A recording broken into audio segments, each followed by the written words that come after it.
Bagaimana orang bisa merasakan kesulitan orang lain kalau dia nggak pernah hidup susah? Oke. Setuju. Kalau Mas Sofwan jadi lupa lagi. Ya. Gitu. Udah pada siap kan? Siap semua? Satu, dua, Siap. tiga. Oke. Oke ya. Oke. Kamera roll. Action.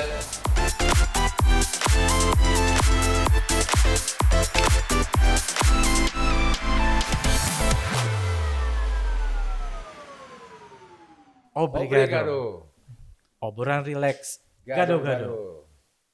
Nah, lu tahu artinya obrigado? Terima kasih mungkin ya. Nah, Dalam bahasa apa tuh? bahasa Brazil Porto. apa Porto? Porto ya. Porto. Oke. Mainly is Porto, tapi juga itu dipakai kebetulan kita punya dulu Lo kalau nggak salah punya pengalaman ya? ya di tim-tim. Di tim-tim Kalau ya, kita bilang dalam terima bahasa kasih Porto. tim-tim, Iya. obrigado juga. Obrigado. Gitu. Oke. Jadi obrigado Mas Sofwan De Dedi. Ardianto. Ardianto. Ya. Ya. Terima kasih nih Mas sudah mau datang. Saya tahu Mas juga di sini sulit ya meluangkan waktu mungkin ya. Waktunya padat gitu ya. Biasa aja Mas. Mungkin ada kesibukan-kesibukan yang memang mesti di-schedule, Iya. jadwalkan gitu ya. Sebenarnya idenya gini Mas Sofwan ya. Waktu tim kita itu mencoba untuk mencari narsum pertama kali karena ini juga kebetulan tayangan perdana dari Obrigado ya. Ada beberapa teman di sini yang teman lama ya, yang nanya gitu ke saya terutama dan juga ke Mas Oke, ini kok bisa ini anak tiba-tiba dia lihat di koran tuh ya, Ya. ada nama Mas Sofwan di situ, Ya. urutan nomor 2 di sebuah partai besar Ya. di Indonesia, ya. Ya. Ya. Jadi kita cari profilnya gitu. Terus kita searching di Google juga. Ada tapi dikit gitu. Kaget gak lo? Kaget Jadi lah. nomor 2. Kaget Sama lah. begitu juga Cuma saya kaget. Maksud saya kok bisa ya? Nah, ini Ya, yang kita ya. pengen tahu. Nah, mungkin Mas Sofwan bisa cerita soal ini. Ya. Awalnya tuh gimana sih? Oke. Gitu. Makasih Mas Wida, Mas Oke. Yang pertama, thank you udah diundang Yes. di edisi perdana Obrigado. Obrigado. Obrigado. Mudah-mudahan nanti ke depan Obrigado jadi podcast yang terus bergerak ke papan atas. Amin. Amin. Amin. Karena saya meyakini nggak ada tuh yang namanya kata nggak mungkin. Ya. Ya persis lah seperti tadi teman-teman bilang, kok bisa sih Sofwan yang bukan siapa-siapa, yang dulu kita berkawan, kita sama-sama merangkak di jalanan, kita sama-sama ya saling support Yes. satu sama lain karena memang kita berada dalam kekurangan waktu itu. Iya. Ya, sama, saya juga tidak pernah menyangka bahwa pada hari ini tiba-tiba perjalanan hidup saya membawa diri saya menjadi salah seorang calon anggota legislatif DPR RI. Dan kemarin di DCS itu daftar caleg sementara, tiba-tiba saya juga nama saya ada di nomor urut 2. Nah, itu Ya. yang bikin kita kaget. Iya, sama. Lihat itu. Lihat tuh ada Iya. teman deh. Saya ditanya-tanya nih. Terus ya, lah itu Sofwan Iya. tuh Mas Weda. Iya. Ya kalau seandainya ini dibilang sebagai sebuah keajaiban, maka saya meyakini akan ada keajaiban untuk Obrigado. Oh, Amin. Amin. Obrigado. Obrigado. Atas doanya. Obrigado. Obrigado. Ngomongnya nggak usah serius-serius gitu, santai aja Iya. Mas. Ya Nah, maklum kita grogi nih di hadapan para host yang legend di masanya ini. Oke. Jadi kalau ditanya how, gimana Mas Sofwan kok bisa sampai ke titik menjadi caleg DPR RI nomor urut 2. Padahal teman-teman tahu saya bukan orang yang banyak duit. Latar belakang keluarga saya juga bukan orang besar, orang tokoh, anak orang biasa. Nah, saya mau mengawali dari sebuah titik nol. Kita nggak pernah tahu apa yang akan terjadi pada diri kita. Oke. Di searching di Google perannya Sofwan apa sih? Nggak banyak tuh dicari. Ya karena memang selama ini saya sebagai seorang kader partai, saya lebih banyak bekerja di wilayah dapur, Oke. membantu, melayani, menyediakan, melaksanakan tugas-tugas dari tokoh-tokoh partai. Dalam hal ini ya saya sebut saja saya di PDI Perjuangan. Oke. Saya sejak 2008 membantu Mbak Puan Maharani, Oke. membantu Mas Bambang Pacul, Pak pemirsa Bambang Pacul pasti Wuryanto ya. ya, Pak Oke. Bambang Pacul Wuryanto yang kemarin heboh dengan Korea melenting Oh, iya, lah, iya, Korea. iya. Saya ini juga Korea yang melenting, yang sedang mencoba untuk melenting. Iya. Ya. Maka kalau ditanya, kok bisa sih Mas jadi nomor urut 2? Mhm. Ya kalau saya meyakini ini adalah bentuk reward dari komandan-komandan saya, dari pimpinan-pimpinan saya, Oke. atas dedikasi saya sejak tahun 2008 bekerja secara tekun di PDI Perjuangan di wilayah dapur. Saya juga tidak pernah meminta, nggak menyangka bahwa beliau-beliau akan memberi tugas seperti ini hari. Tapi saya adalah orang yang berprinsip tugas apapun harus dilaksanakan dengan sebaik-baiknya. Itu secara umum. Oke. Itu simpelnya seperti itu. Siapa sih yang nyangka Pak? Kita waktu muda dulu, ya teman-teman juga tahu, pernah ke rumah ibu saya di sebuah gang sempit, gang kecil di Jakarta Selatan. Ya, teman-teman juga tahu, dulu saya di rumah itu ada sebuah warung kelontong kecil. Oke. Dan saya pernah nyicipin masakan Ya. dari ibunya Mas Sofan. Ya, saya tidak pernah nyangka juga Pak bahwa anak seorang dagang kelontong yang masa kecilnya ini banyak dihabiskan untuk membantu berjualan kue, pada hari ini diberi amanah, diberi tugas untuk menjadi calon anggota legislatif DPR RI. Sama sekali hal ini di luar bayangan saya. Bermimpi pun tidak. Bercita-cita pun nggak berani. Oke. Wong cita-cita saya dulu sederhana kok, kepengen jadi pegawai dinas PU. Itulah Betul. kenapa saya kuliah di planologi, supaya bisa jadi pegawai PU. Nah kalau hari ini dijadikan caleg, ya mohon doa restunya. Jika Tuhan izinkan nanti bisa terpilih, terus di dada kiri saya terterapin DPR RI, sesungguhnya itu jauh di luar ekspektasi saya. Begitu Mas Weda. Mungkin ada yang lain masa kecil tuh Tadi tertarik aja Mas Kri, karena saya pun ya pernah lah sowan ke rumahnya dulu. Oke, ketemu saya ibunya. juga dulu, Iya, ya sama kan? lah kita Ya. dulu kan. Oke. Ya. Terus Benar yang dikatakan, ada sesuatu yang unik karena memang area domisili Mas Sofan ini, rumah orang tuanya itu sosial masyarakatnya unik. Betawi segala. Dan yang saya ingat itu di belakangnya nggak jauh itu ada kandang sapi yang ya, tadi bilang itu. Nah, ini branding nih. Ya kan saya bilang tadi. Apa yang diceritakan benar, tahu-tahu kita mendengar kabar Mas Sofan ini nggak dari 8 atau 10, 8, 6, 7 baru 2, ini tahu-tahu langsung 2. Oke. Seperti itu. Oke. Kayak mungkin apa sih, kan sesuatu itu ada inti kekuatan nih dari masa kecil itu sehingga bisa menjadikan titik tolak untuk bisa itu. Mungkin ada yang mau disampaikan lagi Mas Sofan dari perjalanan hidup di masa kecil hingga bertemu dengan perjalanan di politik seperti ini. Ya begini Mas Oke, saya ini kan hidup mengalir ya. Oke. Mengalir. Tapi saya pernah diberi tahu sebuah rumusan. Kualitas manusia, seorang manusia itu amat sangat dipengaruhi oleh variabel kehidupan yang membentuk dirinya. Nah, Ini in-depth baru nih. Ya. In-depth nih. In-depth, Iya. dalam in-depth. Iya. Nah, saya ingin menggarisbawahi bahwa betul amat sangat tidak mudah untuk beredar di orbit elit. Oke. Beredar di orbit elit itu amat sangat tidak mudah. Itu wilayah yang sangat kompleks, salah dikit aja kita melangkah, kalau bahasa beliau-beliau itu kita bisa lautan teduh. Apa tuh? Lautan Apa tuh? teduh itu Nah, ini Ya dalam lagi nih. Baru tahu nih. Dalam lagi Lautan nih. teduh. iya Ya. bisa ya ngelaut.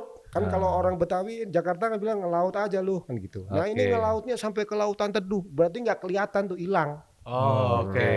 Maksudnya Oke. itu. Ya, Oke, ya, oke. ya, ya. Siap. Kan ngelaut aja lu Mhm. kan gitu. Ada kan istilah kayak gitu. Ya. Ada. Nah ini ngelautnya nggak di Laut Jawa nih sampai lautan teduh sana. Ah. Disitulah saya bersyukur dengan struggle masa lalu Ya. sejak kecil, remaja, menjadi seorang pekerja yang tangguh, Hmm. ya, menjadi seorang anak buah yang loyal, Oke. menjadi katakanlah kalau sekarang udah punya orang yang dipimpin, memimpin sebuah barisan manusia yang di situ dibutuhkan empati. Oke. Saya meyakini bagaimana orang bisa merasakan kesulitan orang lain kalau dia nggak pernah hidup susah. Oke. Setuju. Ya. Dan saya menjadi saksi nih Mas Wedan. Ya, artinya saya berusaha untuk survive, untuk kemudian melaksanakan tugas sebaik-baiknya. Kalau prinsip saya diberi tugas 6, hadirkan 8, diberi tugas 7, kasih 9.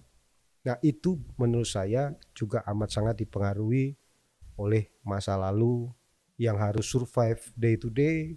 Iya. Nah, mungkin keinginan untuk kemudian survive dan memenuhi kewajiban-kewajiban itu terbawa sampai tua, sehingga yang tadi saya bilang ini reward atas kerja keras saya membantu beliau-beliau dalam melaksanakan tugas-tugas, baik tugas-tugas di internal partai maupun tugas-tugas di DPR maupun tugas-tugas lainnya. Saya nggak pernah diberi tahu secara lugas kamu nomor 2 karena ini, nggak pernah. Oke. Tiba-tiba Sofan sudah waktunya kau untuk menjadi patron. Oke. Ya, maaf nih. Kan setahu saya pernah berkunjung juga ke rumah Mas Sofan ya. Iya. Kalau nggak salah Mas Sofan tuh dulu pernah nolong kerabatnya kalau nggak salah ya. Waktu Itu yang mau saya bicarakan tadi. Oh, oke. Saya bersaksi lagi nih Oke. apa yang dibicarakan bahwa Mas Sofan ini tidak hanya sekarang seperti Iya, itu. iya. Bahwa kalau nggak salah pernah ada satu anak, ya saya kan tahu ya bagaimana kondisi keluarga Iya, iya. Mas Sofan Iya. ya. Tapi masih tanda kutip sempat-sempatnya bisa. mengurus seorang anak yang memang ya butuh dibantu. Betul. Ya. Padahal kondisi keluarganya Mas Sofan waktu itu ya Juga tidak baik. ya, gitu ya. tidak baik juga Iya, gitu. oke. Ya itu namanya uswatun hasanah, uus. Itu dia. Oke. Uus ini anak dari seorang sahabat saya. Ya waktu itu usia saya masih 21, sahabat saya udah 35-an. Waktu itu saya habis kehilangan orang tua juga. Ya. Bapak saya waktu itu ya. habis meninggal. Iya, Iya, iya. iya. Ya namanya ditinggal bapak, ekonomi keluarga rata-rata sih langsung anjlok lah. Iya, iya. Anjlok, merosot. Ibaratnya udah melata ini jadi merayap. Oke. Gitu. Udah melata, Iya, turun lagi jadi merayap ya. Iya, udah melata ini merayap. Tapi waktu itu Gusti Allah memberikan ujian kepada sahabat saya almarhum Sirajuddin. Dia istrinya kena gangguan kejiwaan ya karena tekanan ekonomi, dan ketika kemudian saya selidiki sumber pangkal ketakutan terbesarnya adalah anak sulungnya yang namanya Uus waktu itu nggak bisa sekolah. Oke. Uus waktu itu baru mau masuk SD. Oh, bukan udah SD mau ke SMP, baru mau SD. Baru mau Berarti masuk masih SD. Iya. Ya kebetulan Pak Sirajuddin ini dulu nggak ikut KB. Oke. Jadi anaknya banyak. Oke. Saya juga nggak ngerti, saya refleks aja. Saya bilang sama Pak Sirot, Pak, anakmu tak bawa pulang ke rumah, tak sekolahkan. Itu pas Mas Sofan ngomong gitu tuh umur berapa ya? 21, Oke, itu masih mahasiswa. mahasiswa ya? Oke. Iya. Oke. Belum punya income, bos. Siap. Iya. Oke. Saya juga bingung. Posisi di rumah juga lagi susah. Iya. Saya cerita soal kisah Uus dan keluarga Pak Sirajuddin ini. Dan ibu saya bilang, ya wes, kita urusi anak ini. Ini kita sekolahkan. Puji Tuhan Pak. Sampai akhirnya bisa lulus di Sampai kuliah kalau nggak salah ya. sampai kuliah, Ya. sampai akademi farmasi. Oke. Dan ketika dia lulus di wisuda, saya datang dalam ke wisudanya anak ini. Saya bilang kepada anak ini, "Us, tugas kami udah selesai. Oke. Sekarang giliran tugasmu Mhm. untuk menjadikan adik-adikmu semua sarjana." Oke. 2 tahun yang lalu, Pak, Mhm. pas saya ke Solo, kemudian adik-adiknya ini kan ada di Solo, Oke. mendatangi saya di hotel, salah satu hotel, Mhm. Sunan kalau nggak salah. Oke. Uus, si anak yang dulu kami ambil ini, Aha. memamerkan adik-adiknya. Yang 2 diantaranya sudah skripsi. Wih. Jadi luar biasa. Uus Merinding deh gue nih. ini bisa Saya merinding. menyekolahkan adik-adiknya sampai kuliah Oke. dan sudah mau selesai. Jadi dia didikan ibu saya, Ya. Mhm. kalau kita mau nolong orang ya tolong aja, Oke. Ya. nggak usah ngitung, Hmm. nggak usah apa namanya, sanggup nggak ya? Gitu. Iya. Dan nggak usah pamrih ya. Nggak usah pamrih, tugasnya udah selesai. Kau tidak perlu berbakti kepada kami, berbaktilah kepada adik-adikmu karena bapak ibunya udah nggak ada. Nah, Oh, udah- ibunya Pas sudah udah nggak gitu ada udah ya? nggak ada. udah Duluan kan. Istrinya juga. nggak ada. Oh, oke. Jadi bagi saya hidup ini ya mengalir aja, Pak. Iya. Iya, iya, iya. Soal nanti ada reward, Apa? ada pahala, itu urusan belakangan lah. Kita Iya. ikhlas-ikhlas aja. Nah, itu yang ingin saya kembangkan kepada komunitas kami di komunitas Juang. Itu juga yang menjadi pesan dari Mas Bang Pacul. Ya, dia bilang manusia itu lebih gampang diberi contoh, Mas, daripada diberi konsep. Jadi pengajaran terbaik itu adalah dengan memberi contoh. Jadi kalau kemudian hari ini saya banyak kemudahan yang saya terima selama melaksanakan tugas, ya saya berprasangka baik bahwa itu adalah buah Ya. dari dharma yang dilakukan oleh ibu saya, Ya. oleh guru-guru saya, maupun yang pernah saya lakukan di masa lampau. Keren ya. Keren. Ya. Dan apa yang saya sampaikan tadi, emang saya memang bersaksi emang begitu Iya. beradaannya dan perjalanannya. Satu lagi yang saya ingat, Oke. pada saat saya bertamu ke rumahnya Mas Sofwan ini, Mhm. ya, oh selalu panggilannya Dad, ya. Iya. Itu segala macam persoalan di RT atau apa, bikin surat apa segala macam, Dad, tolong Dad, ini Dad, ibunya tuh. Jadi memang dari dulu mau langsung atau tidak langsung, sengaja atau tidak sengaja, memang sudah mulai bersosialisasi dan mengerjakan pekerjaan, dan memang semuanya apa-apa Dad. Iya. Ya, itu yang saya ingat. Persoalan RT padahal bukan pengurus RT, orang masih mahasiswa kan waktu itu kan. Semuanya mengetik, membuat konsep, Yeah. apa segala macam. Betul nggak, Pak? Iya. Mas. Ya. Iya, Seperti dulu itu. waktu SMA itu SMA ya. pas kuliah ya. Pas kuliah juga, ya. kuliah, iya. Semester awal. Iya. Jadi Pak saya- RT datang ke rumahnya, minta tolong Mas Dedi mana gitu. Itu dibuatin. Gini, nerusin tadi. Tadi kan kalau nggak salah Mas Sofwan itu bilang pernah membiayai seseorang ya. Ya. Kerabat ya. Pada saat Membiayai kuliah ya. Kuliah ya. Ya. Nah, yang jadi dari tadi saya mau nanya, cuman ntar aja ya. Mungkin saya nanya sekarang nih. Mas Sofwan tuh kuliah di mana sih? Saya kuliah di Planologi Institut Teknologi Indonesia. Itu di masa dulu, Serpong ya. Serpong. Ya, karena waktu itu nggak punya uang. Mhm. Ya jujur aja, waktu itu nggak punya uang. Lalu ada 2 mahasiswa ITB yang sedang magang dekat rumah, ngopi-ngopi. Nah, beliau bilang, ya lu cari beasiswa lah. Oke. Nah, kebetulan ada beasiswa dulu di sana. Nah, saya mencari peruntungan. Oke. Dapat. Ya udah. Oke. Artinya ya meskipun ada biaya yang dikeluarkan, tetapi akhirnya kemudian ditutupi oleh beasiswa-beasiswa itu. Ketika tanya kuliahnya di Planologi, kok bisa kerja jadi wartawan? Nah, waktu itu ingat saya Tempo di Bredel. Kebetulan saya menikah dengan anak seorang wartawan senior. Oke. Nah, dari jaringan inilah kemudian dulu ada namanya majalah Panji Masyarakat. Di Panji itu ya berarti ya? Iya, majalah Panji Masyarakat. Waktu itu syarat untuk menjadi reporter memang harus S1. Tapi waktu itu saya cuma bawa transkrip nilai yang ada sampai semester 4 atau 5, saya lupa. Ya. Ya dulu sih lumayan isi transkripnya itu. Gitu. Bukan lumayan lagi, sorry. Saya mau cerita, ada kawan-kawan saya juga yang mungkin kawannya Mas Sofan juga di sana. Jadi di planologi di angkatannya Mas Sofan ini, Mas Sofan the best lah ya. Kalau Ya itu masa lalu Pak, itu masa lalu.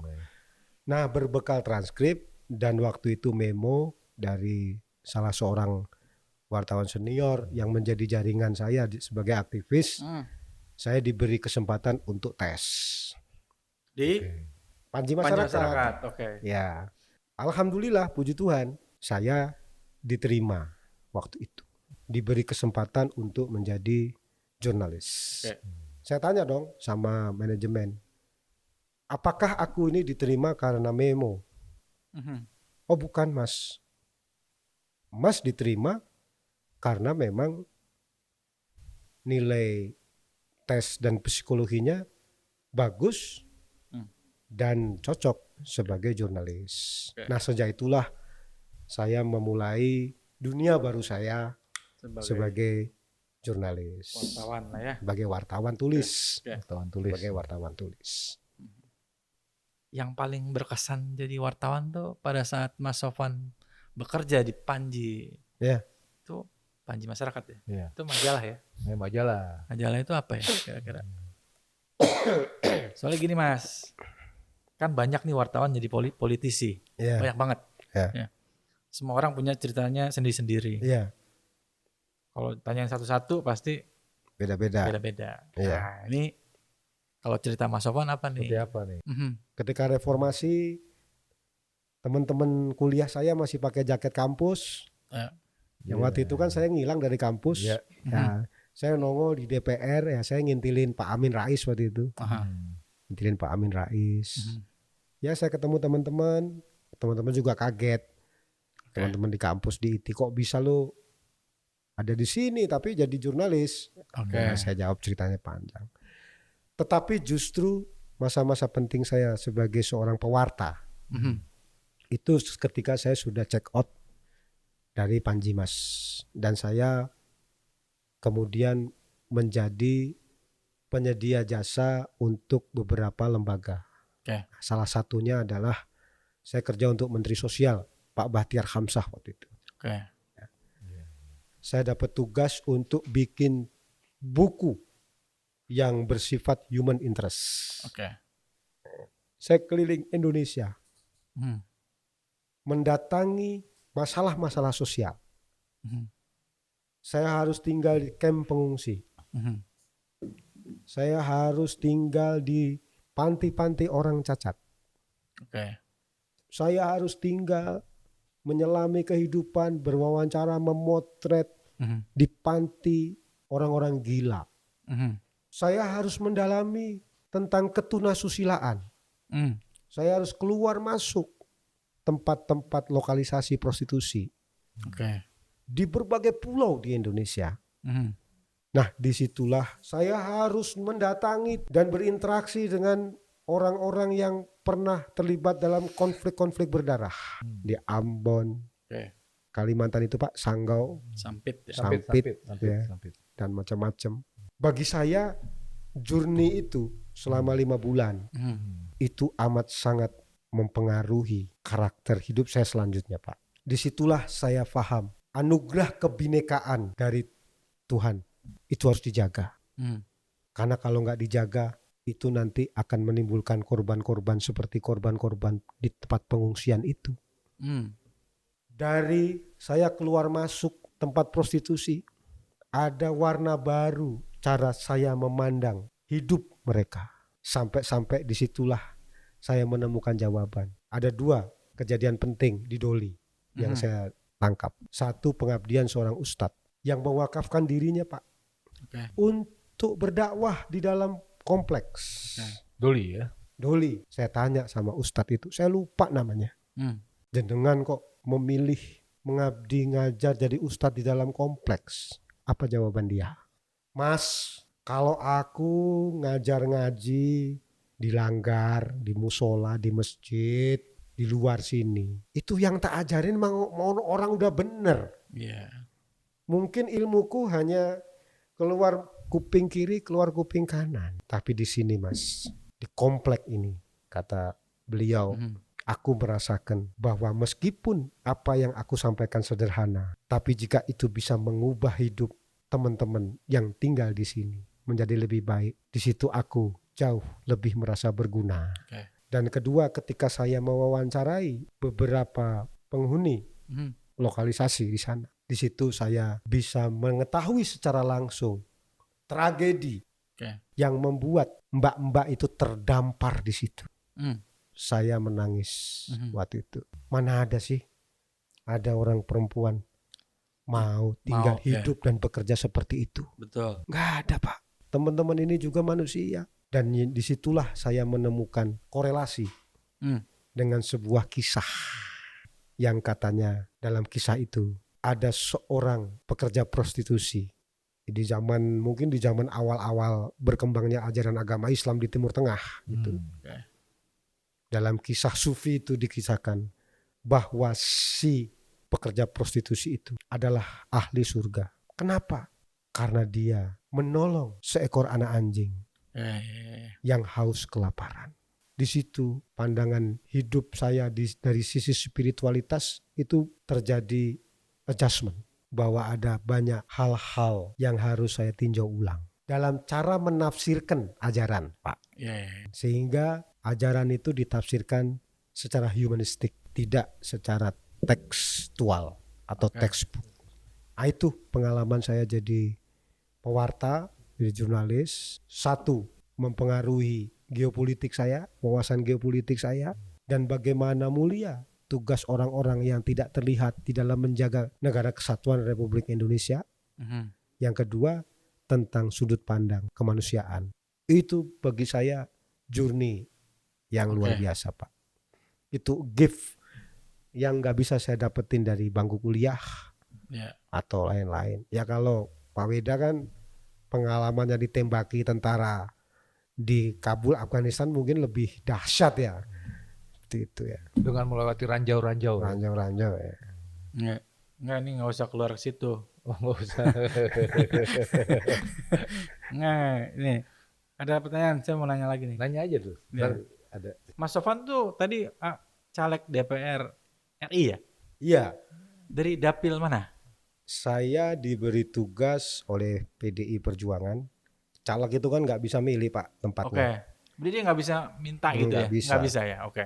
Nggak bisa milih, nggak Dari bisa atas minta. berarti ya, Kalau ada yang mau memohon boleh, tapi kalau saya petugas, saya ini prajurit lah dalam tanda petik. Saya sendiko dawuh. Apapun yang pimpinan-pimpinan saya tugaskan, samina wa ta'na saya laksanakan. Jadi saya diberi tugas menjadi caleg DPR RI di daerah pemilihan Jawa Tengah 6. Jawa Tengah 6 itu meliputi 5 kabupaten kota. 1 Kota Magelang, Kabupaten Magelang, Kabupaten Temanggung, Kabupaten Wonosobo, dan Kabupaten Purworejo.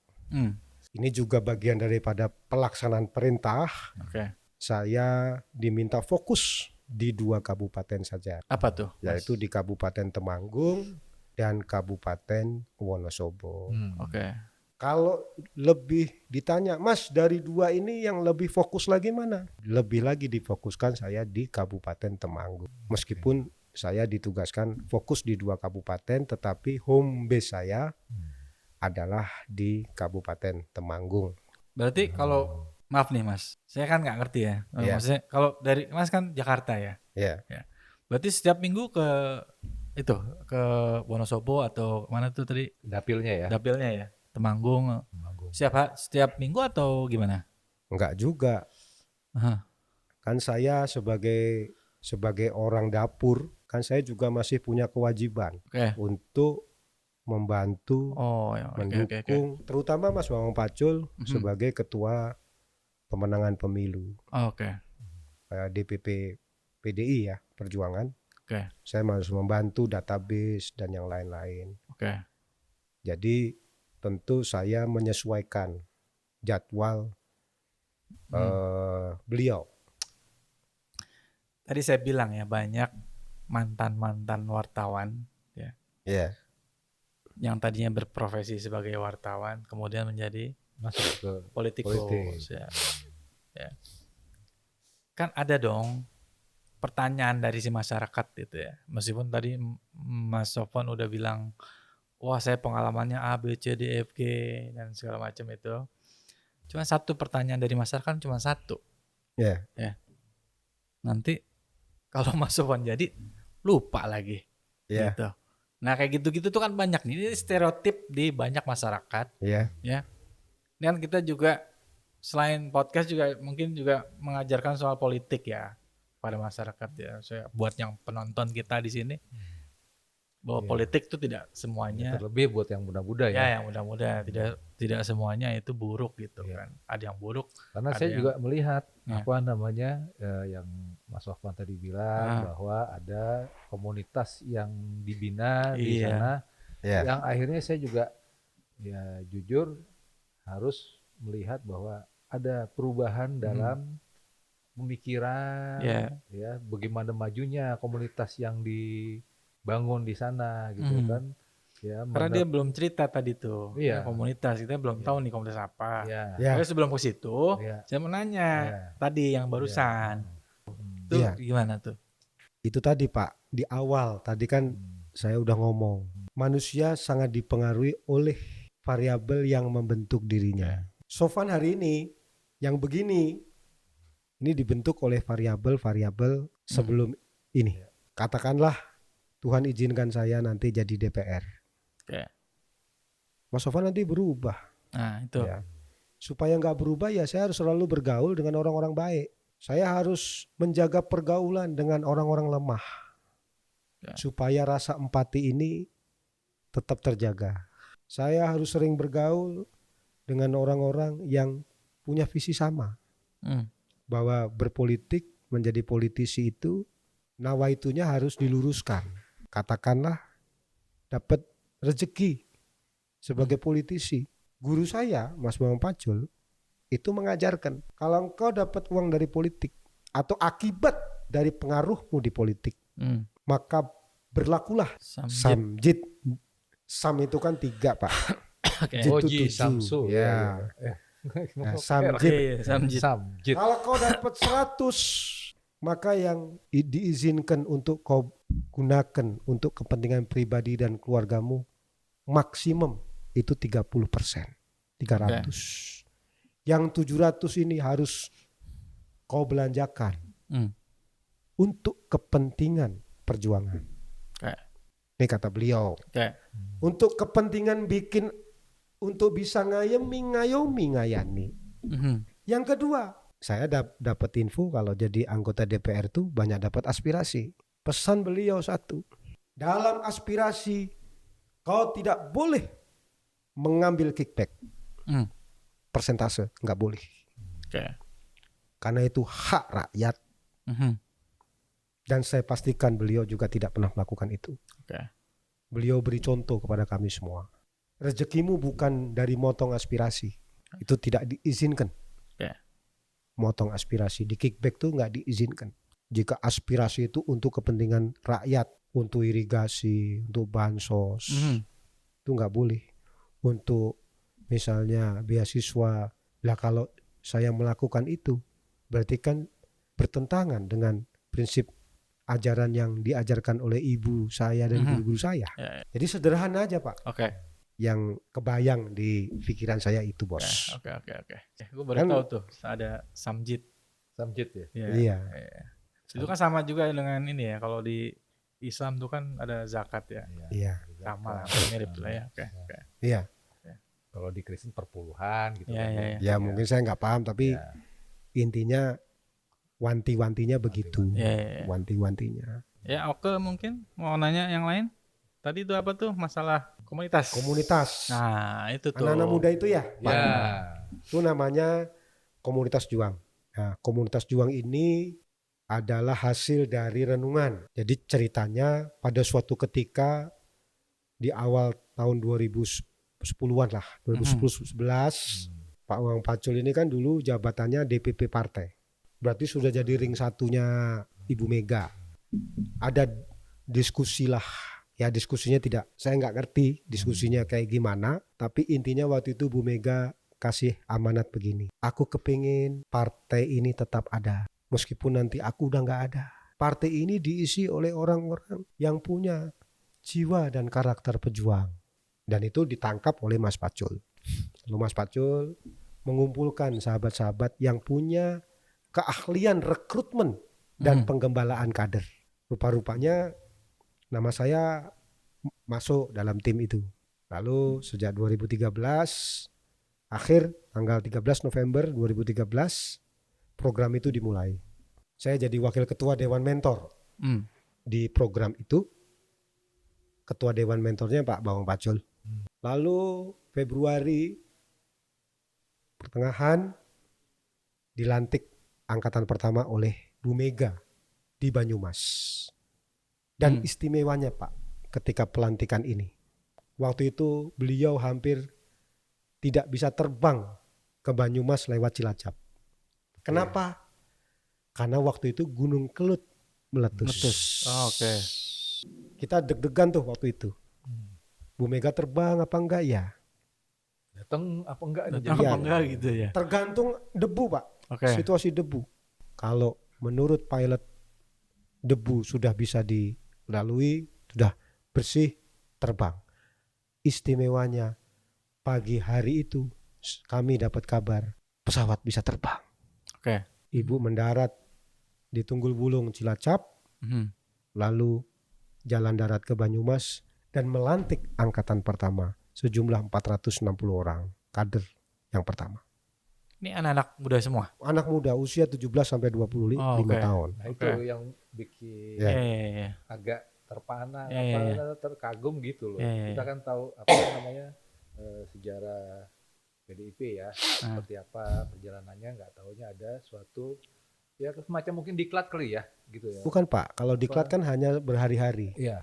Ini program pendidikan berkelanjutan. Jadi mereka yang dulu dilantik masih ada yang kita gembala sampai hari ini. Nah itu Oke. dia, itu satu lagi. Nah, apa yang bikin istimewa Pak?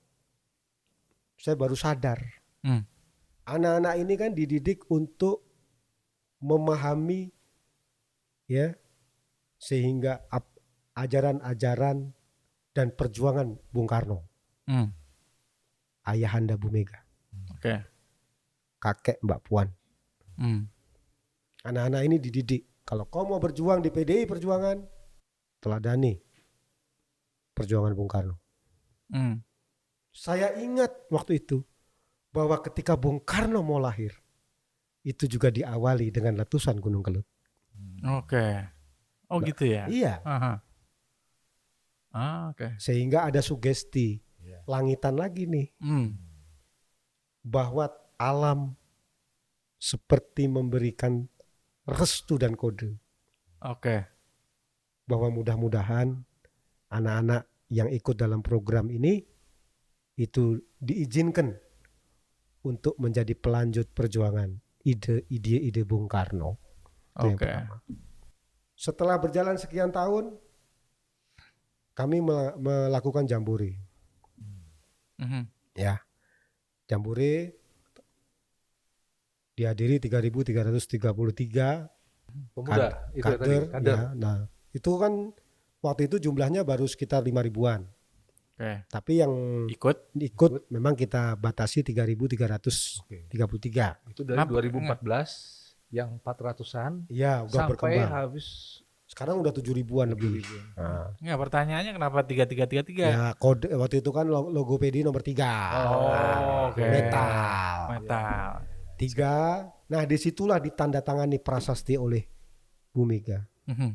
Dalam prasasti itu Bu Mega dituliskan bahwa sepanjang PDI Perjuangan masih hidup dan berkembang di negara Kesatuan Republik Indonesia, program pendidikan kader ini harus terus dilaksanakan dan dikembangkan sesuai dengan kebutuhan zamannya.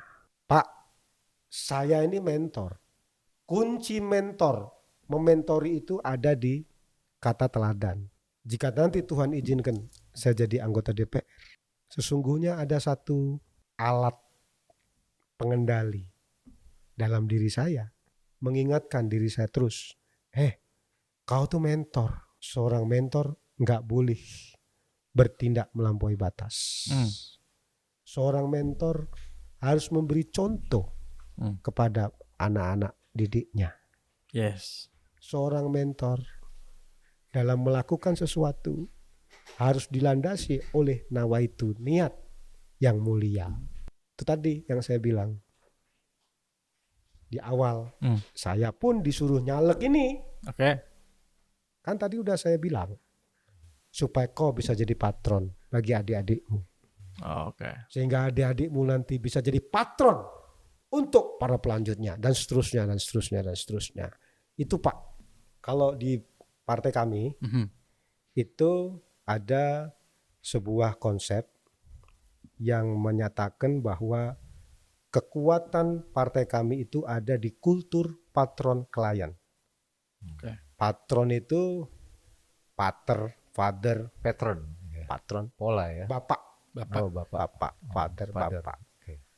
Klien itu yang klien, yang dilayani. Oke. Klien tuh orang yang dilayani. Oh, bukan klien ya dalam Iya. bahasa Inggris ya. Iya, bahasa Indonesianya klien. Klien. Nah, itu juga yang Nyambung sih, dilayani. nyambung. Nyambung, Iya, nyambung. dilayani. Jadi ada bapak dan ada yang dilayani. Oke. Nah, selama ini kan saya menjadi di level, tidak di level elit, ya, tetapi saya menjadi bagian daripada elit untuk melayani klien. Klien ini siapa? Klien ini ya grassroots, kader di akar rumput, masyarakat umum yang memang menjadi bagian yang diperjuangkan oleh partai kami. Pada suatu ketika Mas Bang Pacul ngomong, besok 2024 kau jadi caleg. Oke. Karena sudah waktunya. Oke. Kau harus mulai belajar menjadi patron. Harus ada regenerasi. Oke. Usiaku sudah mau 70, kata beliau waktu itu. Refleks saya menyatakan tidak waktu itu. Karena memang berkali-kali, ini sudah berapa kali saya ditawari untuk menjadi caleg. Oke. Saya jawab, saya menjadi abdi dalam saja. Kalau di dalam cerita pewayangan, saya menjadi punokawan saja. Jadi awal pertemuan saya dengan Mas Bang Pacul itu sekitar tahun 2007 akhir menjelang 2008. Dan istimewanya pertemuan saya dengan beliau itu gara-gara internet. Oke. Gara-gara ada staf beliau namanya Mas Sabri, Mas Swastika Nur Sabri, berkawanlah saya di internet sebagai blogger waktu itu. Sempat Iya. jadi blogger juga ya. Iya. Jadi tahun 2007 kita udah main internet, Oke. bos. Itu udah main internet. Nah di situ kan saya juga pernah jadi wartawan. Saya nulis. Nah tulisan-tulisan saya dibaca. Masa lalu saya di profiling. Zamannya WordPress dulu mulai kalau salah Ya WordPress, Multiply, Oke. Blogspot. Ya. Tahun 2008 itu dibaca tulisan-tulisan saya. Kemudian sepertinya ada hal yang katanya menarik dari diri saya. Lalu saya diperkenalkan oleh Mas Bang Pacul. Waktu itu ketika saya ditanya, tujuan hidupmu apa, Mas? Oke. Ya, mohon izin karena saya masa lalu kecilnya ini adalah bukan sebagai anak orang berada, bukan sebagai anak orang tokoh, orang biasa, rakyat biasa. Maka jawaban saya yang mencerminkan masa lalu itu. Saya jawab, ya saya hanya ingin menjadi pengabdi yang baik. Mengabdi untuk sesuatu yang baik. Jawaban saya seperti itu. Saya jawab, ya kalau di wayang itu seperti Punokawan, Pak. Oke. Gitu. Tetapi hebatnya beliau waktu itu, beliau menjawab dengan sebuah ulasan bahwa dalam kacamata beliau, saya ini, Sofwan ini, kalau menurut teori Jawa, Wayangan ya. iya teori Jawa, Mas Pacul itu kan orang yang sangat teguh di dalam menjalani laku hidup Satria Jawa. Iya. Oke. Nah, Satria Jawa, beliau waktu itu bilang ke saya, sampean itu bukan Punokawan. Oke. Maksudnya gimana, Pak? Kalau dari cerita hidupmu, dari turonggomu, turonggo itu apa, Pak? Turonggo itu ciri-ciri fisik, Oke. cara berbicara, cara menatap mata. Mas Sofwan itu setiaki Oke. waktu itu. Tokoh ya. Tokoh Tiga gitu, wayang. Tokoh wayang ya. Iya. Yang deket sama Krishna ya kalau nggak salah. Iya, ya setelah saya dulu nggak tahu setiaki itu apa. Kita kan gedenya di Jakarta, Pak. Iya. Paling Gatot Kaca ya kita tahu Iya, ya. tahu. Arjuna. Kalau saya gitu kan. baca. Oh baca. Baca Ya. wayang. Ya. Ya kan? Nah, Setiaki. belakangan saya tahu setelah saya diberi sugesti bahwa kalau menurut wayang figur saya ini figur Setiaki, saya dalami. Oh, Setiaki ini ya benar. Setiaki ini adalah seorang satria yang mengabdi. Oke. Mengabdi kepada tuannya. Oke. Mengabdi kepada gurunya. Mengabdi kepada orang yang kemudian berjuang untuk sesuatu yang baik, yang namanya Raden Kresna. Oke. Oke. Kresna mengabdi kepada Pandawa, keluarga Pandawa. Saya batuk sebentar ya. Nggak Iya, iya, apa-apa, iya. Batu. Kan relax. Kan obrigado, nya relax. Gitu. Jadi jangan tegang-tegang juga kan. Ini udah Ya. ya ini pas diundang Obrigado situasi baru pemulihan dari flu, Bos. Oke. Siap. Nggak apa-apa. Nah, saya lanjut, Bos. Jadi Setiaki ini mengabdi kepada Kresna dalam rangka Kresna mengabdi kepada Pandawa. Akhirnya saya mengambil kesimpulan sendiri. Oke. Oh, kalau memang saya ini adalah Setiaki. Setiaki itu kan badannya kecil, Pak. Saya Iya. kan badannya kecil. Iya. Kemudian Dulu lebih kecil lagi kayak. iya dulu lebih kecil. Urus. Iya. Nah, kemudian Hmm. kata Mas Pacul, Setiaki itu orang yang kalau berperang itu all out. Dia punya kesetiaan, loyalitas kepada tuan dan tujuan. Kalau memang saya ini benar Setiaki, maka Kresna saya adalah Mas Bambang Pacul. Pandawanya Nah, siapa? Pandawanya siapa? Kalau dari diskusi kami, ya Pandawanya adalah keluarga Bung Karno yang di dalamnya ada Bu Megawati Soekarno Putri dan Mbak Puan Maharani. Oke. Itu kesimpulan saya. Oke. Nah, diskusi pertama saya, kedua dan ketiga dengan Mas Pacul waktu itu tahun 2008 menjadi landasan yang mensugesti saya. Saya selama ini sejak kecil sampai pertemuan itu kan berarti usia saya 35 tahun, Pak. Oke. Jadi sejak Medio 2000-an ya? 2008, Pak. 2008 ya? Oke. Baru ada sebuah sugesti bahwa saya punya bakat. Kau bisa hidup sebagai satria.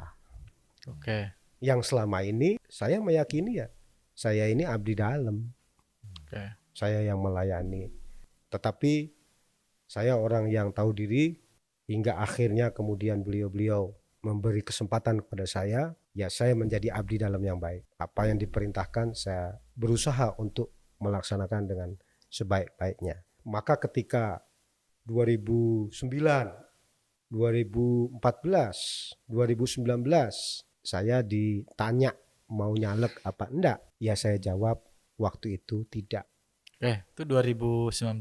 Ya 2014 sudah. Oh, 14 sudah Berarti ya. ini Oke. bukan pertama kalinya. Bukan pertama Sudah kali ya, ada oke. penawaran-penawaran sebelumnya Iya. berarti ya. Ya penawarannya tidak sekhusus lah Iya. ya dalam diskusi. Oke. Ya, oke. Ya saya jawab tidak. Jawaban saya, biarlah saya melaksanakan peran dan tugas saya sebagai setiaki untuk mengabdi sesuai dengan gambaran Bapak tentang setiaki itu seperti apa. Oke. Waktu itu Pak. Oke. Tetapi di 2024 ini, dua tahun yang lalu, beliau bicara, Mas Sofan, usiaku udah mau 70. Kau sudah punya banyak murid.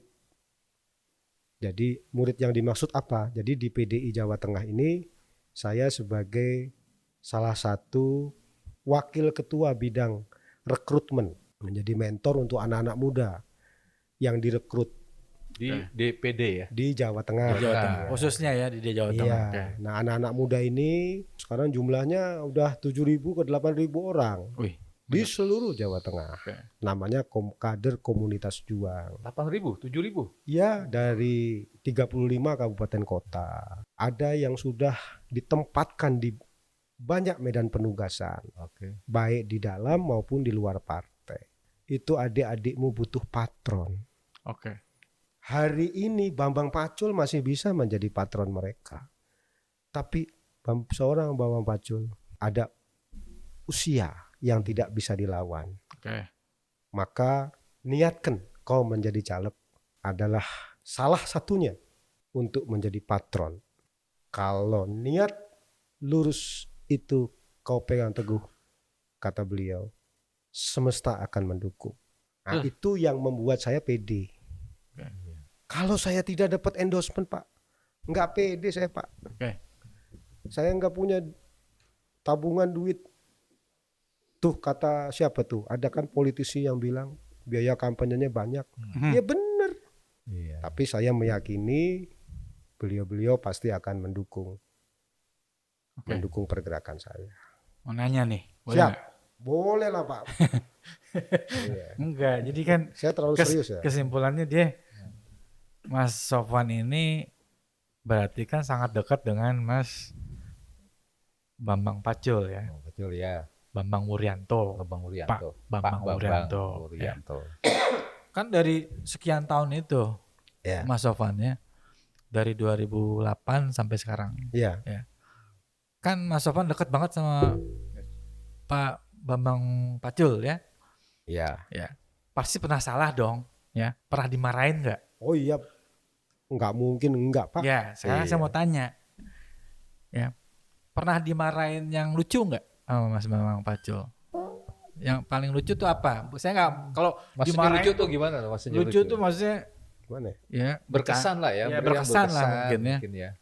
berkesan atau apalah yang sampai sekarang diinget-inget tuh aduh jangan sampai saya bikin salah lagi kayak gitu gitu apa? Ya. Mohon izin. Jadi hubungan saya dengan Mas Bambang Pacul ini, saya lebih memaknai hubungan antara murid dan guru. Oke. Beliau guru saya muridnya. Hmm. Ya itu tadi, karena saya ini setiaki Pak. Oke. Dalam sejarah wayang setiaki itu, setiaki ini hidupnya serius dalam berhubungan dengan Kresna. Oh, oke. Nah, Oke. dan herannya beberapa kali saya dimarahi itu karena saya tidak, karena karakter setiaki ini kan sumbu pendek Pak. Siap. Sumbu pendek itu cepat marah, Emosian, cepat emosi, temperamen tinggi. temperamen jika sahabatnya itu ada yang mengganggu, jika tugasnya tinggal beres. Oke. Ini setiaki nih, maka di wayang setiaki itu mukanya merah. Oke. Nah, itu cermin Iya. temperamen emosi, sumbu pendek sebenarnya, bukan Oke. temperamen. Oke. Dia kalau hal prinsip, nah biasanya saya ditegur ketika bereaksi terhadap sebuah peristiwa itu dengan emosional. Oke. Berkali-kali saya ditegur oleh beliau. Yang terakhir belum lama ini beliau tegur saya dan beliau bilang begini, kalau kau mau jadi politisi, kau nggak boleh gampang emosi. Oke. Kau nggak boleh gampang baperan. Oke. Ya. Dan uniknya, suatu ketika, memang waktu itu saya lagi dalam situasi marah waktu itu. Lalu saya ganti DP saya, display profil, ya kan? Di WhatsApp Di atau WA, di Facebook, Oke. saya ganti tuh dengan gambar wayang Setiaki. Nggak nyampe 1 jam saya di WA Oke. oleh beliau. Gantilah itu profilnya. Kalau ada yang bikin kau nggak happy, yang bikin kau marah, tenangkan dirimu. Gantilah. Aku tahu kau pasti ada lagi marah ini. Oke. Ya saya taat, saya ganti. Yang dimaksud emosi ini bukan marah-marah ya Pak. Iya. Tapi tindakannya ini pertimbangannya karena emosi. Oke. Jadi saya diminta untuk lebih rasional waktu itu. Ya puji Tuhan alhamdulillah Udah oke lah ya. sudah oke lah. Udah turun lah ya. Udah jadi Setiaki tua Pak. Ya. Ya. Enggak lah, enggak tua lah. Udah Setiaki tua. Ya sudah bisa mengendapkan persoalan secara lebih rasional Oke. sekarang. Tapi Itu ini yang ditegur itu. Oke. Tapi ini menarik nih. Setahu saya, Mas Ah. Sofwan ini hubungan keluarga dengan pendatang seperti saya, kawan Mas Sofwan gitu kan ya. Kadang-kadang tidak lebih dari hanya saya kenal sama Mas Sofwan saja. Tapi kita juga kenal dengan keluarganya. Oh, iya, Dan iya, Mas iya. Sofwan juga kadang-kadang kita kenal dengan keluarga kita gitu Betul, kan. betul, betul. Nah, Ya. saya berpikir apakah hubungan Mas Sofwan dengan Pak Bambang Pacul Wuryanto itu seperti itu juga, sampai Pak Bambang mungkin kenal juga dengan keluarga atau ibu atau gimana mungkin. Oh, iya. 3 anak saya itu waktu mereka masih ya awal-awal lah 2011, beliaulah orang pertama yang bilang kalau kau mau jadi satria Jawa, yang kau harus beresin adalah bawono alitmu dulu. Apa itu? Bawono alit itu keluarga inti Pak. Oke. Bawono alit itu keluarga inti. Dan beliau mengajarkan kepada saya dan juga teman-teman kami lainnya untuk mendesain pendidikan anak-anak kami. Oke. Sampai beliau ini menyiapkan seorang psikolog hebat. Oke. Yang ini anak-anak kami ini di treatment. Potensinya kemana, Oke. kemudian cocoknya nanti berprofesi, berkarir di mana, Oke. sebagai apa. Sampai sedetail itu beliau ini memperhatikan keluarga saya. Dan keluarga, tim, tidak hanya saya tapi tim saya juga. Itulah kehebatan seorang Bang Pacul yang sangat berempati terhadap klien, orang yang dipimpinnya. Oke. Jadi sekali lagi kalau ditanya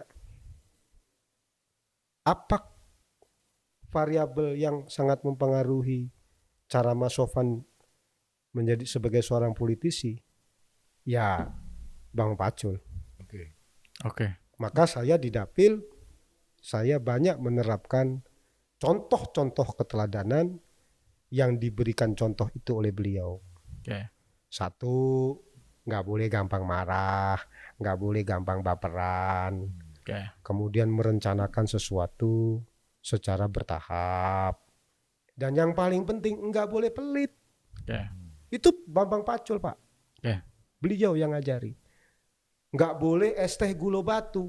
Apa Apa lagi tuh? Wah, nah kalau dalam bahasa Jawa es teh gula batu itu lucu Pak. Apa? Kakean ngoceh, duitmu orang metu.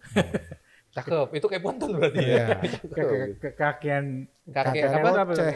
Kakean kebanyakan ngoceh. ngomong tapi duit nggak keluar. Jadi misalnya Oke. gini, Iya. gini Pak, Mas. Ya. Misalnya kita pertemuan, Ya. ya, kemudian kita speak, ya, ngoceh tuh. Itu di dalam ngoceh itu kita harus ada yang kita keluarkan. Oke. Iya dong, nggak Iya, boleh, iya, kasihlah iya, iya. reward. Jangan sampai pulang nanti nggak ninggalin apa-apa. Oke. Oke. Rokok aja nggak mau ngasih, nggak boleh. Es teh gula batu itu nggak boleh. kata beliau. Jadi kata orang-orang di dapil saya, Pak Sofan ini boros Oke. dalam bekerja sebagai orang politik di lapangan ini. Saya katanya boros. Oke. Maka di Temanggung dikenal saya ini Pak Sofan ini nyah-nyoh. Oh, pola gitu Nyah-nyoh.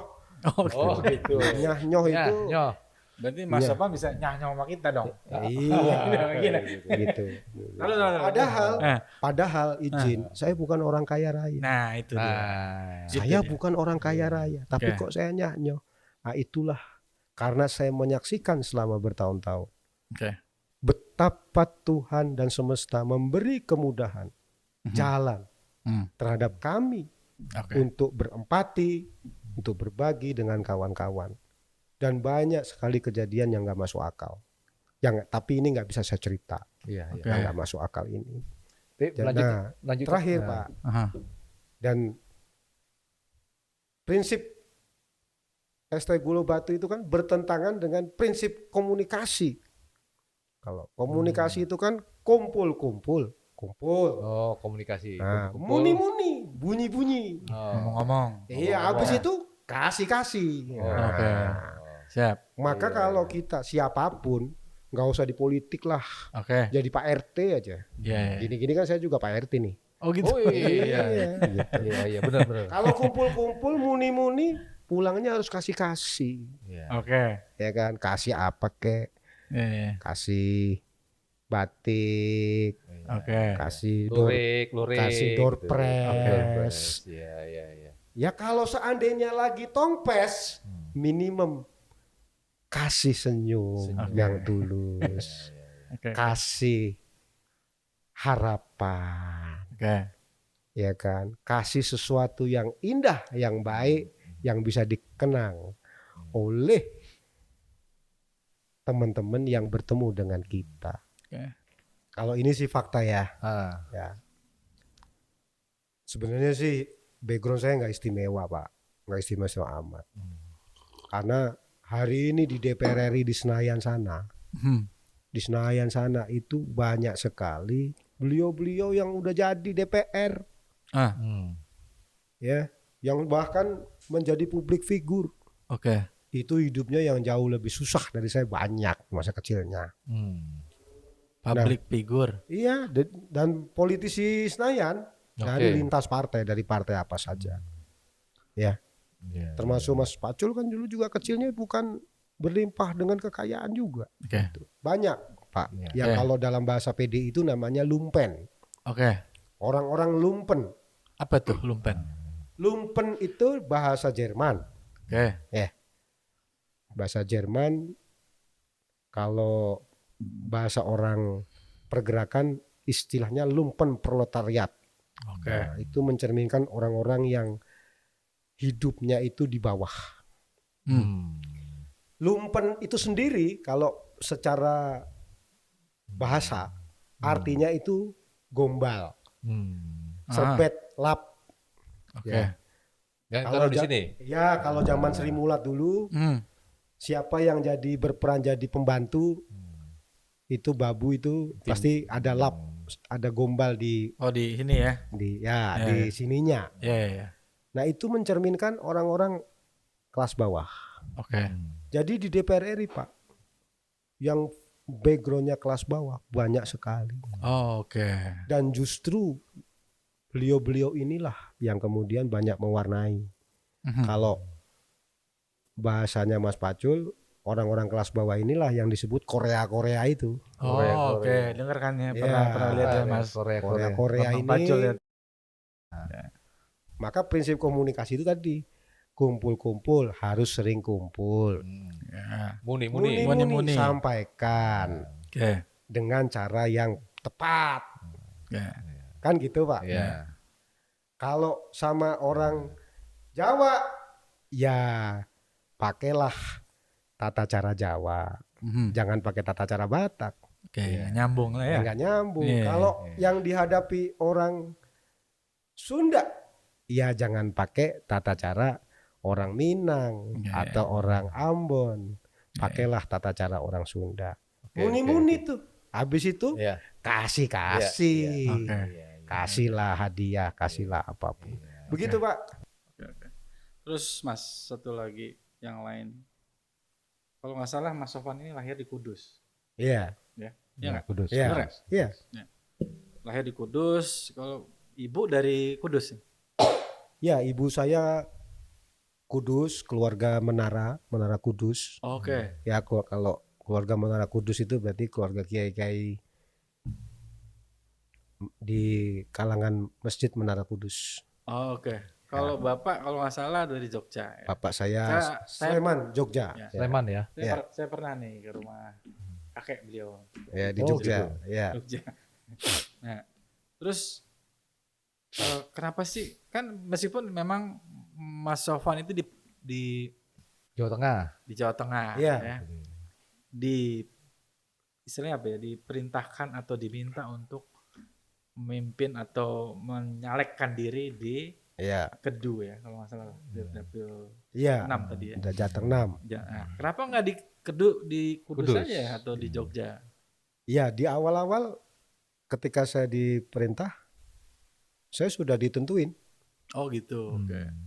Mas Sofwan, saya beri tugas di Temanggung. Oke.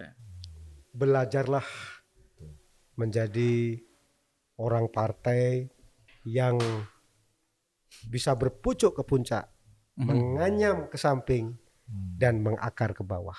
Oke. Temanggung adalah, ini kata pimpinan saya ya, Temanggung adalah tempat saya untuk mengasah diri.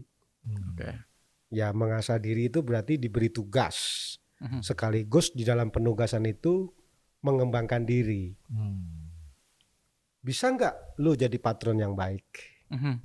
Iya, Menjadi iya, patron ala PD Perjuangan tentu berbeda menjadi patron ala Golkar, menjadi patron ala P3, Oh beda ya? menjadi patron Oke. ala PKB. Kan kulturnya beda-beda. Beda-beda. Iya, ya, kulturnya beda-beda ya. Kalau kulturnya patron PD Perjuangan, ya itu patron yang bisa ngayemi, ngayomi, dan ngayani. Nah, jelasin lagi tuh. Oh. Satu lagi nih. Ya. Ngayemi. Ngayemi itu apa? Ngayemi itu kehadiran kita bikin ayem orang, hatinya tenang.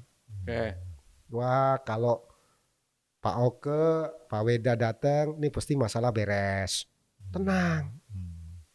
Kalau Pak Oke sama Pak Weda datang, pasti bawa kebahagiaan bukan masalah. Ayem. Itu patron, Pak. Oke. Ketika patron mau datang, ketika hati yang didatangi ini ayem, maka kehadirannya dirindukan. Oke. Itu prinsip yang pertama. Iya, iya, iya. Saya disuruh belajar untuk menjadi patron yang seperti itu. Yang bisa ngayemi. Yang kedua, patron yang bisa ngayomi. Ngayomi, pengayoman, memberikan pengayoman. Ya. Pengayoman itu ya kalau kliennya atau teman-temannya bermasalah, punya masalah, ya harus dilindungi, dibela, diayomi. Dia harus bisa jadi tempat berteduh. Oke. Ada masalah nih, konflik nih dengan yang lain, ya dibela. Oke. Masalah di antara teman, di antara kader misalnya di bawah, ya harus bisa menjadi penengah yang baik, mengayomi. Oke. Yang terakhir yaitu pengayom, patron yang bisa ngayani. Ngayani. Melayani, Ngayani Ngayani, itu mencukupi. memperkuat. memperkuat. Oke. Asal katanya kaya, Iya. Oke. memperkuat. Nah, inilah jati diri PDI yang katanya partai wong cilik. Maka kehadiran saya di dapil, kehadiran saya sebagai politisi ini harus bisa ngayani, memperkuat orang yang lemah. Oke. Bukan kita yang diperkuat, tapi kita harus memperkuat orang yang lemah. Nah, untuk bisa memperkuat kan kita harus kuat dulu. Oke. Maka menjadi anggota DPR, ya, menjadi caleg kemudian menjadi anggota DPR dalam perspektif PDI Perjuangan itu sang anggota DPR idealnya seperti itu. Tapi saya nggak mau bicara orang lain. Maka kalau ditanya, Mas, kalau Tuhan izinkan engkau duduk di Senayan, prinsip apa yang kau pegang teguh? Ya itu tadi. Saya punya tanggung jawab sebagai patron yang bisa ngayemi, bikin rasa ayem, adem. Oke. Kehadirannya ditunggu-tunggu. Mengayomi, menjadi pelindung, Oke. menjadi penengah yang adil, ngayomi. Dan yang terakhir, memperkuat, bisa mengayani. Siapa yang diperkuat? Satu, tentu teman-teman dan sahabat yang ikut berjuang. Yang kedua, teman-teman satu partai. Dan yang ketiga adalah warga masyarakat di mana saya dapil, di mana dapil saya berada. Ada 5 kabupaten kota, saya fokus di 2 kabupaten kota. Pak, yang lain, wilayah yang lain gimana? Itu sudah ada patronnya. Kalau di PDI kan patronnya dikasih wilayah nih. Dibagi-bagi gitu ya. Ya, supaya bisa lebih fokus ngurusinnya. Nah, kira-kira begitu Pak Bos. Kenapa di Temanggung tadi ya? Iya. Oh iya. Sekali lagi itu tadi adalah perintah. Setyaki yang menerima perintah dari Sang Kresna. Lalu saya pikir-pikir, kenapa ya kok Temanggung yang menjadi tempat pertama saya bertugas? Ini indep. Kan gitu. Ya kami orang Jawa Pak.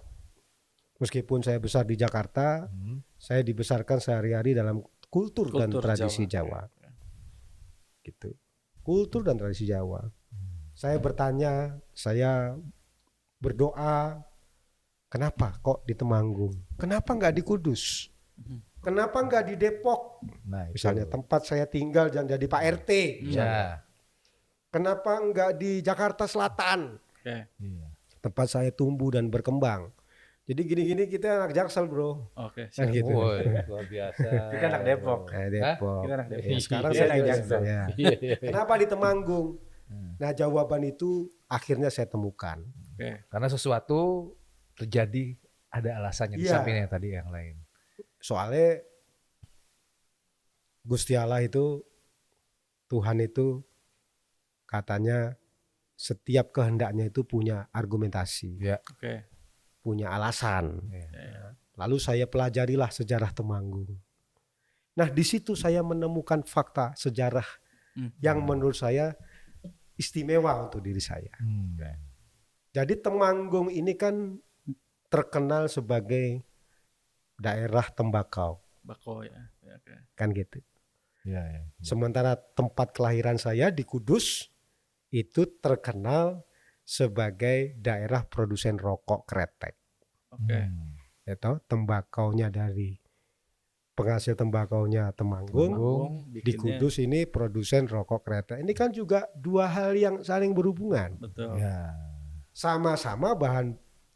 Sama-sama menyangkut tembakau. Kan begitu Pak.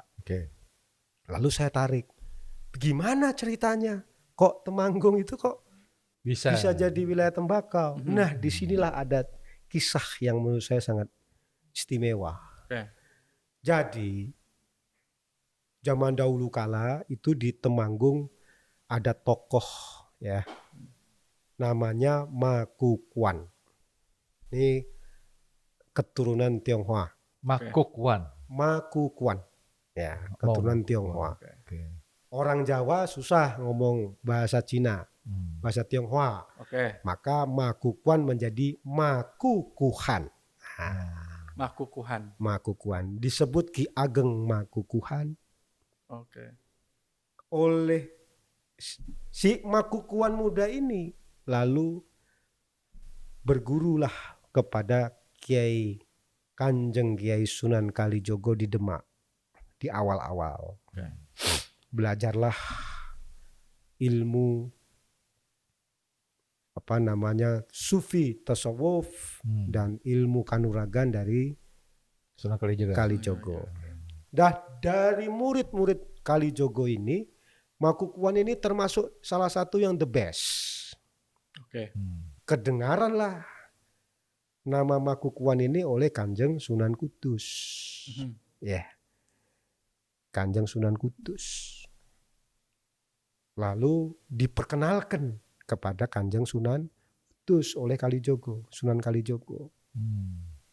Singkat cerita, Makukuhan pun kemudian berguru kepada Sunan Kudus. Oke. Tetapi bukan berguru ilmu yang sama. Oke. Ya ini berguru tentang ketatanegaraan, bagaimana mengelola wilayah, perekonomian, dan ilmu cocok tanam. Oh, oke. Nah, Eh, setelah digali diskusi nih dua tokoh nih, Makukuhan yang kemudian dikenal juga sebagai Sunan Kedu, ya. Oh, oke. Ya, Oh, jadi gitu. Sunan Kudus sama Sunan Kedu. Sunan Kedu ini muridnya Sunan Kudus di Aluh. Mhm. Di wilayah Temanggung sana, Sundoro Sumbing, itu karakternya kayak apa sih? Oke. Nah, dari hasil dialog itu kemudian Sunan Kudus mengutus muridnya yang lain namanya Bramanti. Bramanti temani Makukuhan. Dari laporan Bramanti inilah kemudian diputuskan tanaman padi. Dan ketika padi ada masa selangnya dicoba ditanam tembakau. Oke. Nih, namanya juga percobaan. Ya. Yang pertama, kedua belum berhasil. Laporan nih belum berhasil Kanjeng Sunan. Nah, kalau ini mitos. Lalu ini mitos nih. Kalau mitos ini kan bisa benar, bisa tidak. Tetapi mitos ini kan sudah diyakini ratusan tahun. Ketika laporan belum berhasil itulah Kanjeng Sunan Kudus berdoa. Oke. Berdoa lalu dalam doanya mendapatkan sugesti, petunjuk. Lalu beliau ada dua versi nih Pak. Versi pertama beliau melempar prigen. Prigen itu ya kayak semacam tembikar lah. Ya, untuk prigen.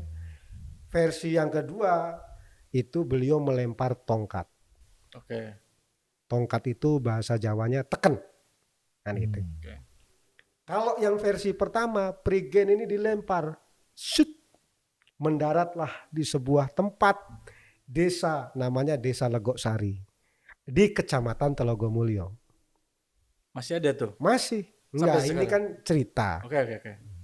Nah, yang kalau versi yang kedua, yang tongkat teken ini dilemparlah mendarat juga di Kecamatan Telogomulyo. Itu mendarat di sebuah desa yang sekarang namanya Desa Telilir. Telilir ini katanya kepanjangannya tekene wali sing ngelilir. Oke. Artinya? Tekan Apa itu tuh artinya? tongkat wali yang mendarat dan berdiri tegak. Oke. Nah, ketika itu oleh Sunan Kudus dibilang tempat mendarat prigen atau tongkat ini itulah tempat di mana tembakau cocok kau tanam. Oke. Dan faktanya memang sampai hari ini ya di kawasan Telogomulyo dan sekitarnya itulah kemudian tempat tembakau terbaik. Oke.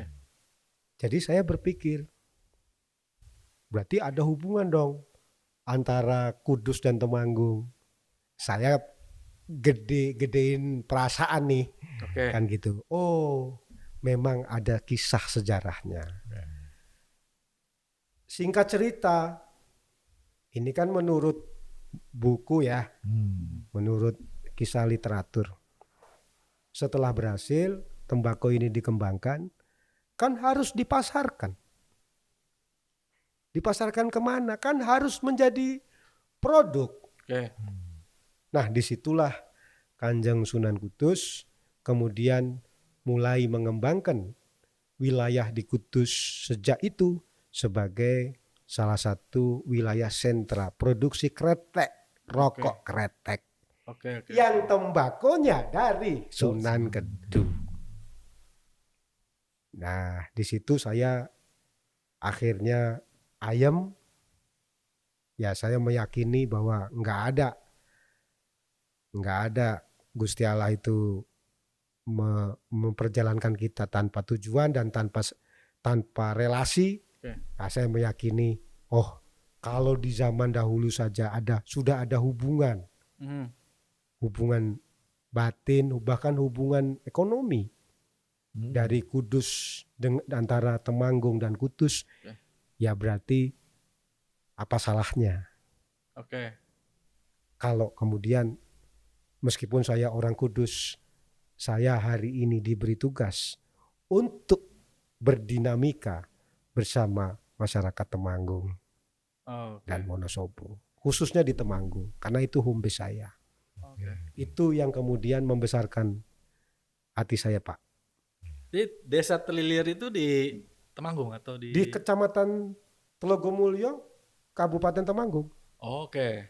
Hebatnya lagi, Aha. ya, masjid pertama yang saya kunjungi dan saya sholat setelah saya diberi tugas untuk di Temanggung itu di masjid di Telilir, dan saya sholat di situ sebelum saya mengetahui kisah ini. Oke. Itu suratan namanya. Iya. Itu istimewanya. Iya. Dan istimewanya lagi, Pak Kepala Desanya bersahabat dengan saya. Dan bahkan Pak Kepala Desa Telilir ini sudah datang ke rumah saya di Depok, udah kenalan sama istri saya. Oke. Jadi saya di situ saya happy Oke. bahwa saya meyakini kalau segala sesuatu dijalani dengan happy, ya enggak? Dan Iya. sungguh-sungguh ya. Nah, itu Oke. nanti jalannya ketemu sendiri gitu, Pak. Oke. Nah, Ini kita kan obrigado ya. Tadinya obrolan relax. Iya ini. Kita tadinya berdua mau relax untuk bisa merealisasikan narasumber. Iya. tapi serius Ternyata ini. sekarang kebalik. Kita yang terbawa ini atmosfer dari pembicaraan yang ada. Karena Mas Berarti maksudnya di sini, harusnya kita jadi magnet Mas Medan. iya, Tarik ke sana. Mas Sofani kalau ngomong wah apa Iya, berapi-api. iya. Iya. Iya. Ini bagus buat anak muda. ya. Bagus. Bagus, Apalagi tadi saya mau menanggapi tadi ini untuk masalah karakter Setiaki yang Oke. tadi sempat kita bicarakan bahwa karakter Setiaki itu ternyata tidak terjadi seperti itu saja, melewati proses-proses yang Yang tidak panjang, mudah ya, juga, yang yang oke. panjang sehingga terbentuk di mana nantinya hierarkinya Setiaki itu berdharma bakti gitu ya kepada Mengabdi. mengabdi Mengabdi, kepada Kresna. Ya, Kresna pun mengabdi kepada Pandawa. Pandawa pun ingin mendharma baktikan Ya. ya segala apa yang dilakukannya untuk kepentingan bangsa dan negara seperti Iya. itu kira-kira ya. Iya, iya. Melu, Khususnya Memayu, Hayuning, Bawono. Bawono. apa lagi itu? Iya. Coba. Itu apa itu? Itu tagline-nya program kaderisasi tadi. Melu, Memayu, Hayuning, Bawono. Bahwa hidup kita, hidup kami, hidup yang dididik dan mendidik Ya. itu didedikasikan untuk Melu. Melu itu bahasa Jawa menjadi bagian Oke. untuk membuat Hayuning Bawono. Bawono itu kehidupan menjadi lebih baik. Oke. Jadi kalau nanti saya jadi anggota DPR, langkah saya tidak membuat kehidupan menjadi lebih baik, maka saya berkhianat kepada diri saya sendiri dan Oke. kepada guru-guru saya. Oke. Dan saya ya percaya itu karena Iya. ini Mas Sofan juga memang unik dari latar belakang keluarga. Saya tahu bagaimana latar belakang keluarganya dalam religiusitas ya, ibu, bapak, segala macam gitu kan yang menjadi perjalanan Mas Sofan ini, sehingga dalam aktivitasnya, kegiatannya sekarang di partai yang beliau ikuti hari ini itu menjadikan titik tolak supaya bisa menjadi mentor tadi ya depannya. Mentor bagi banyak murid bagi dan murid. bagi masyarakat ya. Ya enggak lah, kalau mentor kan bagi Yang bagi di peserta peserta program, ya. tadi. gitu. Berarti Peserta program loh, ini Iya, bukan untuk hebat amat saya, Iya, gue iya, siapa iya, bos? iya. iya Untuk peserta program. Gitu. Iya, iya. Jadi diulangi lagi ya, karakter Setiaki ini didapat dengan proses yang ada sehingga Setiaki bisa berbakti gitu ya Pak ya? Berbakti apa Ya. tadi istilahnya kepada Berdharma bakti. Berdharma bakti kepada Oke. Kresna, Kresna berdharma bakti kepada Pandawa, dan Pandawa pun memberikan dharma bakti kepada bangsa dan Negaranya. negara. Khusus Mas Sofwan di Dapil Di Jawa Tengah. Jawa nah, Tengah 6 Oke. ya, dan khususnya di Temanggung gitu loh Iya, ya. Temanggung Seperti itu kira-kira. untuk partai saya, untuk masyarakat sesuai dengan kuasa dan kemampuan Oke. yang diberikan kepada saya. Kalau Oke. di luar kuasa dan kemampuan juga kita nggak bisa ngomong, Pak. Iya, iyalah. Berarti benar yang tadi bilang apa? Ah. Tadi yang Basara belum bilang tadi Yang mana? apa? Menjada wajada. Wah, Iya, biasa luar loh. biasa. Jarang-jarang dengar dari Jarang ini Pak Weda ngomong gitu nih. Enggak lah. Kan itu bahasa umum. Iya. Nah, gini Pak, ini Iya. closing statement lah. Oke, closing statement. Ya ini Obrigado dengan mudah-mudahan nanti banyak ditonton anak muda. Amin. Ya. Ya. Ya kalau dengar cerita tadi kan nggak usah kecil hati Hmm. dengan keadaan kita hari ini jika sedang tidak beruntung, Ya. karena kita nggak tahu di depan sana itu ada keajaiban apa Ya, yang ya, ya. akan mengiringi perjalanan hidup kita di fase yang akan datang. Betul. Saya udah ngalamin, nggak usah kecil hati, tetap semangat, pantang menyerah, sungguh-sungguh jaga kredibilitas dan integritas. Wah, keren. Luar biasa. Luar biasa. Luar biasa. Udah nih berarti ya. Iya. Nah, Udah. mungkin nanti kalau ada kesempatan lagi Udah. boleh Pasti, dong boleh. kita undang lagi. Kalau Ya. boleh saya mau ngelamar jadi host nanti. Wow, Gantian waduh. gitu. Oh, boleh, Iya, boleh. Iya. boleh. Nah, ini host Iya. ketua DPR apa anggota DPR lah Tapi kita kita- apa? Pak, Kan? dulu waktu di Panji, Aha. ya, waktu di Panji Masyarakat, itu mereka punya konsep yang namanya redaktur tamu. Oke. Jadi redaktur tamunya orang-orang hebat. Ada Fahmi Idris, ada Fahri Ali. Oh, Fahri Ali, ya. Jadi kalau ngomentarin tokoh politik, Fahri Ali yang wawancara. Mm. Bahkan Sri Mulyani sebelum jadi tokoh pernah jadi redaktur tamu kami. Mhm. Dia mewawancarai gubernur BI. Yang wawancara seingat saya dulu ya adalah senior kami ya ditemenin Bu Sri Mulyani itu dulu. Mhm. Bu Sri Mulyani dulu masih jadi dosen di UI. Oke. Ya. Jadi boleh dong kalau saya ngelamar juga jadi host di sini. Boleh, boleh, boleh, Boleh ya? boleh, boleh, Iyalah. boleh, boleh. Yang Ya. yang diwawancara yang orang-orang gede dong. Oh iya, setuju ya. Iya harus supaya Obrigado gede bos. Iya kan.